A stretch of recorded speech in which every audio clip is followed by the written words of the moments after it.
Hello, AP Biology, and this is our discussion on population ecology. Ecology is one of my areas within my degree of biology itself, and you could study ecology at many levels, whether it be the population level, community level, or ecosystem level. We are going to focus here in Chapter 44, looking at populations. So look at, this is just a general outline. We're going to look at the scope of ecology, demographics of populations and population growth models, what regulates population size, a little bit about life history patterns, and then focus a little bit on the human population.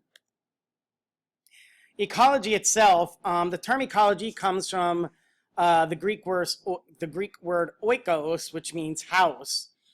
So we see this like house system, and it was termed by a German scientist by the name of Ernst Haeckel.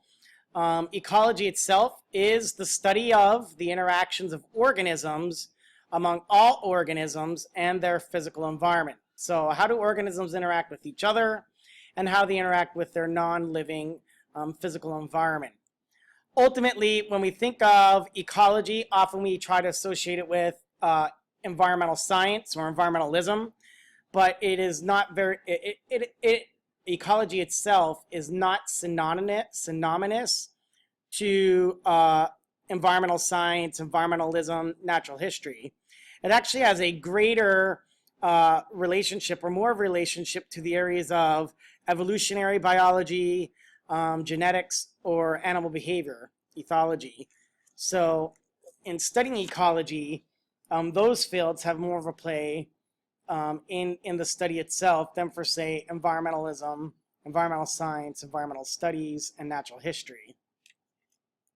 So ecology itself, some terms to be familiar with is habitat, population, community, ecosystem, and biosphere. And when we first study how life is organized, this would be looking at life organization on a global perspective. So basically a habitat is a place where an organism lives, and a population itself is all individuals of a species within a particular space at a particular time. When you think of the population, you know that populations do have shared resources that they are competing for, and they are also so closely related to one another that they are able to reproduce. When you talk about all populations of multiple species interacting at a certain location, then that's when you're at a community level.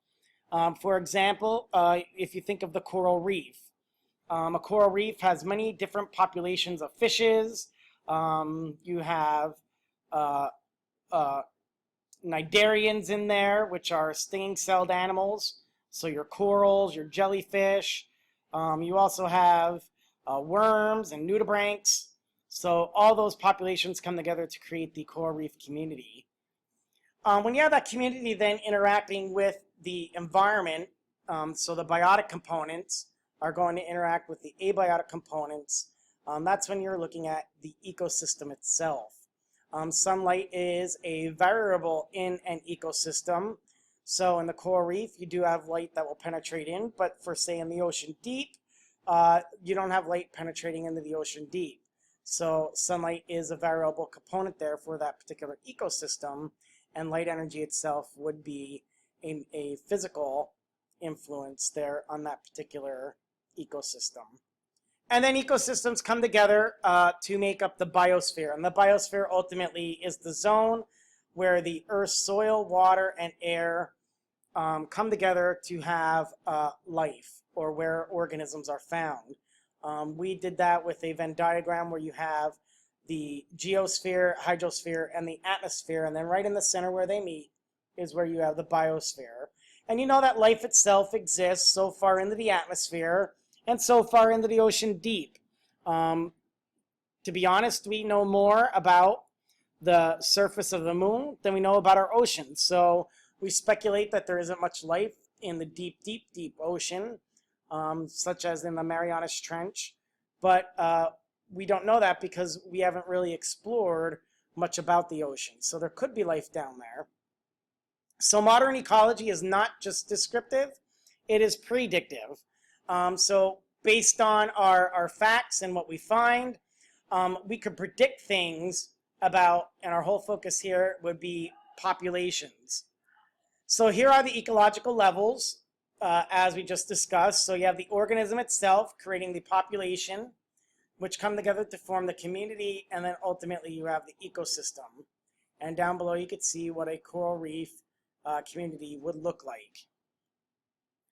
So when we talk about populations, we're looking at demographics, and demography is the statistical study of populations. Demography includes population density, population distribution, and it looks at the growth rate of a population. So how can we actually gather data or information based on populations? If we look at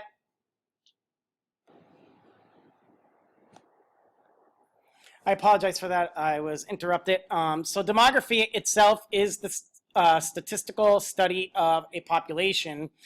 And when we talk about demography, it includes population density, distribution, and the growth rate of a population. So how do we understand things about populations?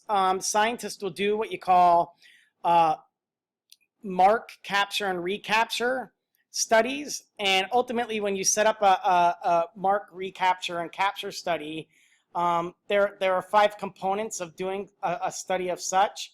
The first thing would be to set a known boundary for you to do your capture and recaptures. The second thing would be, once you have established the boundary, would be to set traps in that boundary. And you would set traps, and then you give it some time, and then you go back to the field and visit the traps to see if you caught any animals in your traps. Now in this case, we're studying a population, so we're looking for one type of animal.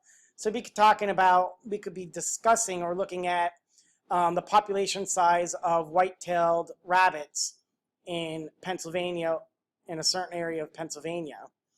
Ultimately, then what you do is you'd mark that animal. So if you caught an animal in the trap, you would mark it. And you could mark an animal by using like a color band on it. You could put a collar on the animal. You could put a tag on the animal's ear, or you could also put like a little tag on its foot. So that would be used to mark the animal itself. In some cases, you even put like little sensors into animals to mark them and track, for instance, their migration patterns. You do that with some birds and some marine animals you can do that with.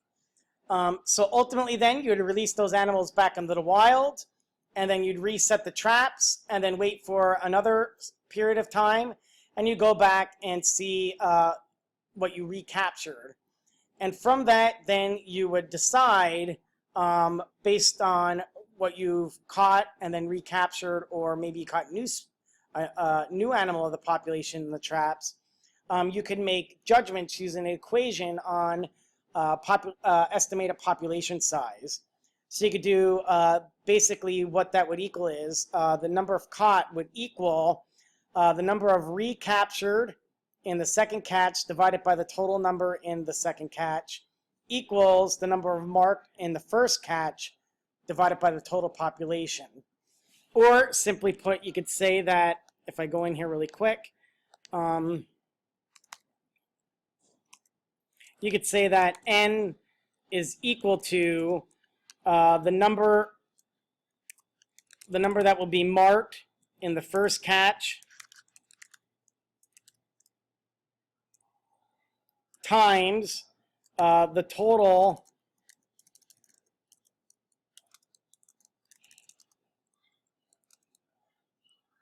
in the second catch divided by the number captured in the second catch. So you could use that to estimate population size and what's going on with the population. So let's look at what some of this means as far as population density, population distribution, and the growth rate of a population. Demographics of a population, looking at density and distribution. Population density is the number of individuals per unit area. Basing ecological models solely on population density may be misleading. When you look at the population density, that's where an example of a capture-recapture study will come into play. Also, you can look at the population distribution.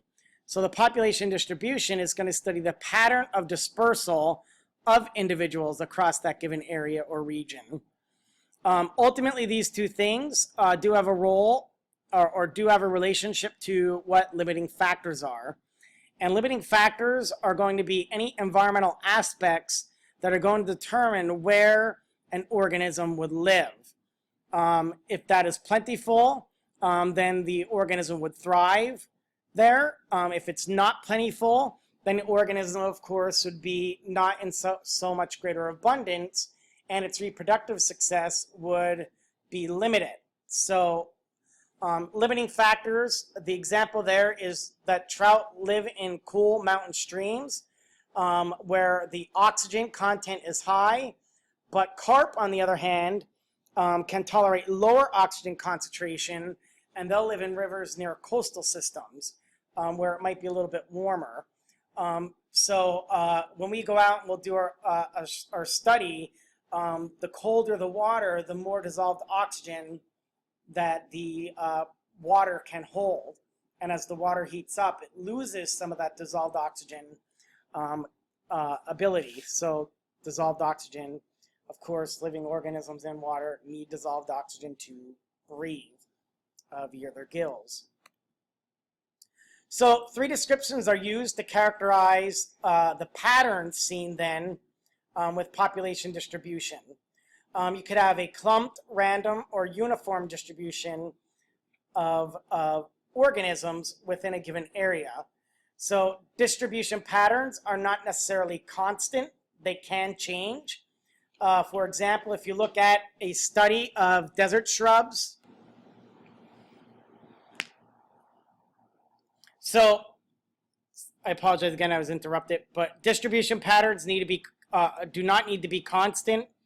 In a study of desert shrubs, investigators found that the distribution can change from clump to random to uniform as plants mature. So if we look at what those distribution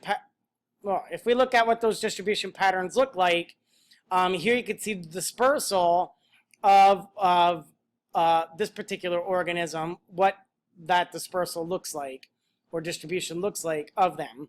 So in this first one here, in A, you have the mature desert shrubs, what they would look like, and then here are the distribution patterns of clumped, random, and uniform. Ultimately, clumped is the one that is most often seen. It's the more popular type of distribution that you see with organisms. That gives you little clusters of organisms, kind of like schools of fish or a herd of animals. That would all be representative of clumped population distribution. Random distribution is where there's no set pattern. Often these organisms are more solitary and there's no set pattern seen among the species. So they're randomly distributed within a given area. Random distribution is representative of, if you think of a snake, reptiles, they would live in solitary lifestyles randomly distributed throughout the environment. The other type would be uniform distribution. Uniform distribution has a certain pattern that you see. A great example of this, if you were to go to a Christmas tree farm or any type of agricultural farm, you have the species or the plants that are uniformly distributed throughout a given area. Demographics also looks at population growth. The rate of natural increase, R, is determined by the number of individuals born each year minus the number of individuals that die. So R equals birth rate minus death rate. Ultimately, if the birth rate is greater than the death rate, you'll have positive population growth.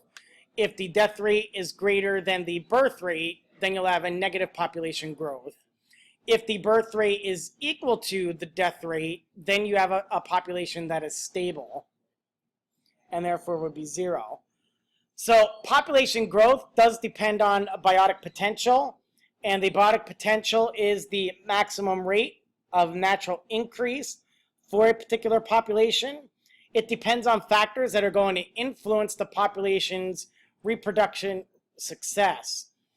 Such things include the number of offspring surviving to reproductive age.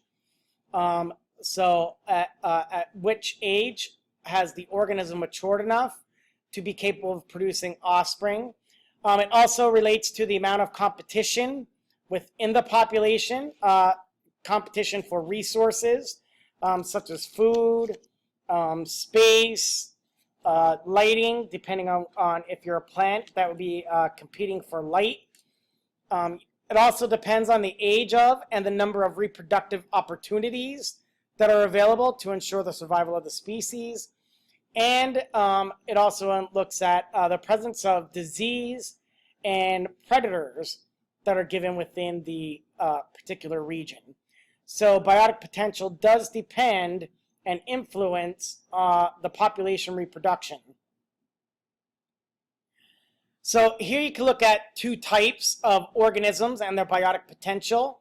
And we'll look at what are R. strategist and K. strategist. R. strategist are typical of rodents. K. strategist are typical of larger mammals. So ultimately, you do have mortality patterns. Mortality patterns is a cohort, and a cohort is composed of all members of a population born at the same time. Life tables show how many members of a cohort are still alive after certain intervals of time. You also have this idea when you look at mortality patterns of survivorship. And survivorship is usually shown by using curves. So survivorship itself is the probability that newborn individuals of a cohort are going to survive to a particular age.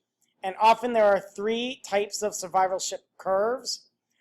Survivorship itself is a survivorship curve is going to be a plot of the number of organisms surviving at each age. And each species tends to fit one of three typical survivorship curve types. You could have a type 1 curve, a type 2 curve, or a type 3 curve. So if we look at those curves, a type 1 survivorship curve is characteristic of a population in which most individuals survive past the midpoint of the lifespan and death does not come until the end of the lifespan.